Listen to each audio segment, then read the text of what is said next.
Radio Pays, en partenariat avec le Grand Hôtel Montabo, vous propose le Zoom.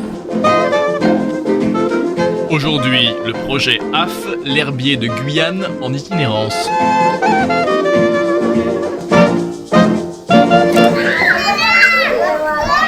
Bonjour Timothée, dis-moi, tu as l'air étonnamment occupé aujourd'hui. Salut Florian. Et oui, eh bien comme tu peux le voir, je suis extrêmement bien entouré. Donne-moi 1 minute, le temps que les enfants reprennent le cours.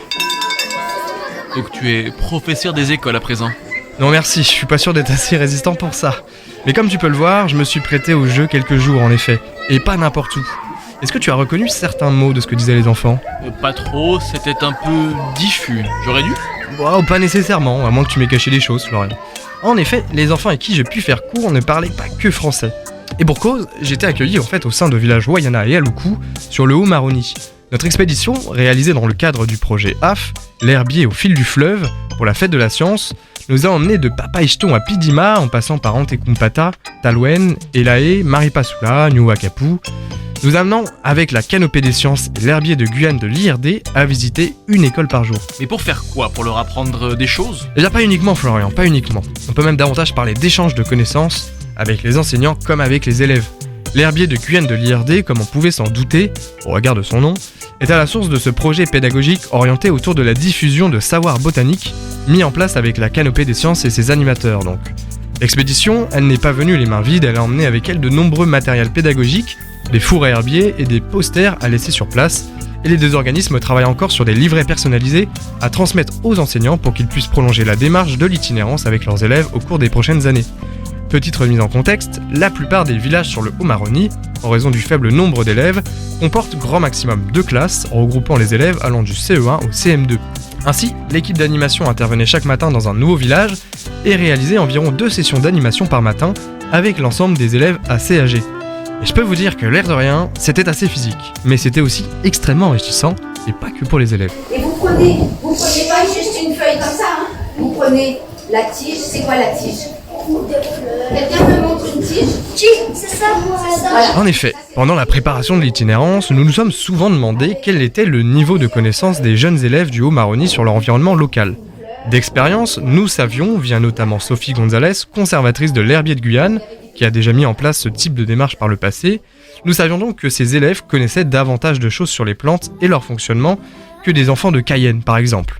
En effet, ces enfants vivent plus près de la nature, participent à des activités autour de certaines de ces plantes, comme les abattis, et vous d'ailleurs, un véritable culte entre guillemets pour certaines d'entre elles, enfin pour les enfants.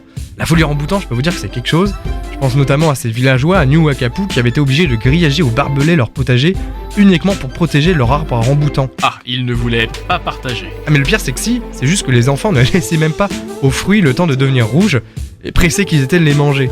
Donc les habitants ils ont juste posé cette barrière uniquement pour laisser le temps aux fruits de se développer. Donc oui, c'est juste pour dire que les enfants en connaissent déjà beaucoup sur leurs plantes. Ils les nomment sans problème, en plusieurs langues d'ailleurs. L'un des posters pédagogiques que nous avions laissé dans chaque école, avec des représentations et des schémas scientifiques très précis de plantes utiles comme le manioc ou le coton, a par exemple été très apprécié, mais aussi sujet à discussion autour des appellations locales avec les enseignants et les élèves. Bon alors comment on dit manioc ? Cassaba. Cassaba. Ok, ça je savais. Ce que je sais pas c'est le riz. Comment on dit le riz ? Alichi. Alichi ? Alichi ? Ok. Les cacahuètes ? Pida, ouais. Définitivement, en jouant avec les enfants, en se promenant avec eux, il est apparu qu'ils connaissaient très bien les plantes et certaines de leurs spécificités. Ils usent pour leur alimentation, leur bien-être ou même leur récréation, comme cette petite fougère qui leur permettait, quand on l'applique sur notre peau, de se faire un tatouage très stylisé blanc. Mais autant les enfants savaient user des plantes, autant de nombreux éléments sur le fonctionnement de celles-ci leur étaient encore inconnus. À l'aide de cours, de jeux, d'ateliers de dissection, de dessin ou encore de création d'herbier, nous avons tenté de leur en apprendre plus sur celle-ci. Qu'est-ce que l'oxygène ? Comment une plante se nourrit-elle ? À quoi lui servent les nervures sur ses feuilles ? Comment se développe une graine ? De quoi est composé l'intérieur d'une fleur ? C'était très complet, et pour cela, beaucoup de matériel a été emporté sur le fleuve, comme par exemple des loupes binoculaires de la canopée, qui ont permis aux enfants de réaliser leurs propres manipulations pour leur plus grand plaisir. Tu as également parlé de four à herbier. Alors qu'est-ce que c'est ? Ça aussi, vous en avez laissé ? Oui, tout à fait. Un par école, comme pour les posters. Pour vous donner une idée, un four à herbier, c'est une petite structure métallique dépliable en forme de carré qu'on entoure sur les côtés d'une housse ignifugée taillée spécialement pour. Avec ça, on peut faire plein d'herbiers. Alors, rappel, un herbier, c'est une planche d'une plante séchée en peu de temps qui permet de conserver un extrait végétal pendant des dizaines d'années dans une forme proche de son état initial. En gros, on empêche une feuille ou une fleur cueillie de pourrir en l'asséchant au plus vite afin de la conserver et de pouvoir l'étudier pour la caractériser.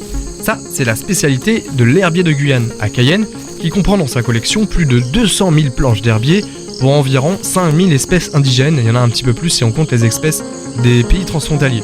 Cette collection, elle est consultable par les chercheurs et le public, sous réserve d'autorisation, et elle est en libre accès en ligne sur le site internet de l'herbier de Guyane. A la base, ces fours à herbier, ils ont été créés par des scientifiques dans les années 60 pour conserver des plantes alors qu'on est au fond de la forêt amazonienne. En effet, il était parfois plus simple de les sécher sur place que d'essayer de les ramener, et donc c'est dans ce cadre qu'a été créé le plan de ces fours portatifs. A l'époque, on partait beaucoup plus longtemps, il n'y avait pas d'hélico, donc les expéditions parfois pouvaient durer 1 mois, voire 2. Le seul moyen donc de ramener de beaux herbiers qui n'étaient pas moisis, pas abîmés, et quand il pleuvait c'était particulièrement compliqué, parce que 24 heures pouvaient largement suffire pour que ça pourrisse, et que l'extrait de plante perde en intégrité. Pour que la plante qu'on a recueillie ne perde pas en intégrité, si on veut garder un maximum d'informations sur l'état d'origine, eh bien il fallait trouver une solution. Comment il marche ce petit four à herbier ? Eh bien en plus de la structure et de la housse, vous avez juste besoin d'une petite source de chaleur, des braises ou un réchaud, et de planches de carton à mettre au-dessus de ce réchaud dans la sortie d'air. Vous attendez une douzaine d'heures et hop, vous avez des planches d'herbier. Et ces fours, eh bien on en a laissé donc derrière nous afin que les élèves puissent continuer à apprendre et à pratiquer avec leurs enseignants. Et cette démarche, elle peut sembler particulièrement utile et cohérente, alors que la préservation des savoirs autour des plantes est un véritable enjeu dans certaines cultures de l'Ouest. Il est très intéressant également de voir que les enfants ne sont pas du tout coupés de la nature là-bas. Au contraire, ils s'y intéressent encore beaucoup. Et donc ce projet de médiation scientifique, AF, il essaye de tabler sur ce constat. Peut-être que dans le futur, qui sait, il y aura de futurs ingénieurs botaniques qui nous viendront de l'Ouest. On en a même d'ailleurs déjà actuellement qui travaillent à l'herbier. Le constat il est simple, s'il y a des connaissances qui existent déjà, autant tabler dessus. Les enfants peuvent en faire un métier. En Guyane tout particulièrement, il y a un grand besoin de gens qui connaissent les plantes, comme par exemple avec le métier de parataxonomiste. J'en parlais avec Sophie Gonzalez et elle m'expliquait qu'il y avait un véritable besoin de gens qui savent reconnaître les plantes comme c'était leurs amis, qui soient capables de les nommer en plusieurs langues. Et ça, c'est des connaissances dont on peut faire un métier, pour travailler notamment sur divers projets scientifiques, participer à la création de sentiers botaniques, faire de l'étiquetage, créer des inventaires des espèces observées sur des terrains, pour faire progresser la connaissance de notre milieu aux espèces végétales si variées. Chers auditeurs de Radio Pays, j'espère vous avoir donné envie d'en apprendre plus. À très bientôt.